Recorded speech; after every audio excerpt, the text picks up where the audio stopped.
حضرت فاطمہ الزہرا رضی اللہ تعالی عنہا اپنے میراث کا حصہ مانگنے کے لیے حضرت ابو بکر کے پاس آئی تھیں اور حضرت ابو بکر نے انکار کر دیا۔ بالکل ٹھیک ہے، صحیح حدیث ہے۔ ہاں تو بی بی صاحبہ ناراض تو ہوئی نا جب حضرت ابو بکر نے انکار کیا۔ اچھا، بخاری شریف میں بھی یہ بڑے محدث لوگ تھے، پاک لوگ تھے، انہوں نے ایک روایت میں حدیث بخاری میں انہوں نے لکھ دیا کہ بی بی فاطمہ جو تھیں فلم تتکلم حتی ماتت، کہ ابو بکر سے بات ہی نہیں کی مرنے تک، تو پکی ناراضگی ہو گئی نا فاطمہ کی۔ انہوں نے کہا یہ بخاری شریف میں لکھا ہوا ہے۔ ایک یہ روایت بھی پیش کی اور سیاقی روایت ہے کہ بی بی فاطمہ نے فتح کو مانگا، ابو بکر نے نہیں دیا۔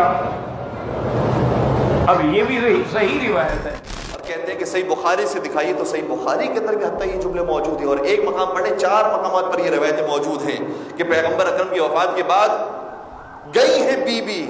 بنت رسول دختر رسول، اٹھ کر گئی ہیں اس شخص کے پاس اور کہا ہے کہ میرا جو حق بنتا ہے وہ مجھے دے دو، فدق کو مجھے دے دو، تو اسے دینے سے انکار کر دیا۔ یہ پوری روایت موجود ہے، انکار کر دیا، اور پھر بی بی غضبناک حالت میں ناراض ہوتے ہوئے اپنے گھر تشریف لائی، اور روایت ابھی ختم نہیں ہوئی ہے، روایت یہ کہتی ہے اور جب تک بنت رسول زندہ رہی غضبناک حالت میں رہی، جب تک زندہ رہی اذیت اور آزار کے اندر رہی، ان سے ناراض رہی، یہاں تک کہ اس دنیا سے ان کا وصال ہو گیا۔ اور پھر ان کا جنازہ ہوا تو ان میں سے کسی نے شرکت بھی نہیں کی جنازہ، علی مرتضیٰ نے جنازے کو دفنایا۔ یہ غربت ہے سیدہ کائنات کی۔ اگر آپ کو صحیح بخاری ہی سے کچھ چاہیے تو صحیح بخاری کے اندر موجود ہے، صحیح مسلم کے اندر روایت موجود ہے۔ البتہ میں آپ کی خط بیان کر دوں کہ صحیح بخاری کا جو اسٹیٹس ہے، ٹھیک ہے وہ ایک ہائی اسٹیٹس کی اور شہرت یافتہ کتاب ہے، لیکن صحیح بخاری کے اوپر آپ ایسا یقین نہ کیجیے گا کہ جیسے قرآن کے اوپر یقین ہوتا ہے، کیونکہ پھر صحیح بخاری کے اندر ایسی آپ کو روایتیں ملیں گی نبی اکرم کے بارے میں کہ انسان کی عقل حیران ہو جاتی ہے کہ کیا یہ نبی کام کر سکتا ہے، اور شرم آتی ہے واقعا ان روایتوں کو پڑھتے ہوئے کہ نبی کی طرف کیسی کیسی روایتوں کو منسوب کیا گیا۔ ایک ہمارے دوست تھے، ہم جب آ رہے تھے ایران سے پاکستان کی طرف تو ان کے پاس صحیح بخاری موجود تھی، انہوں نے ہمیں صحیح بخاری دکھائی اور کہا کہ میں نے اس کے اندر سے کچھ نوٹنگ کی ہے، تو اتنی بڑی جلد ان کے پاس صحیح بخاری کی موجود تھی، اس پرنٹ کے اندر تھی کہ اتنی بڑی سائز تھی اس صحیح بخاری کتاب کی، اور لٹرلی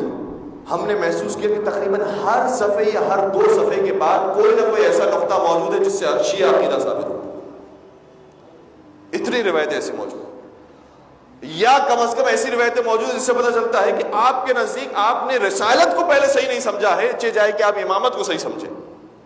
رسول کے بارے میں کیسی کیسی باتیں موجود ہیں کہ پھر آپ امام کو کیا سمجھیں گے، خلیفہ رسول کو کیا سمجھیں گے کہ وہ کیسے تھے۔ تو صحیح بخاری کو اگر پڑھیں تو پھر مکمل طریقے سے پڑھیں، پھر سمجھیں گے کہ صحیح بخاری کا کیلیبر کیا ہے۔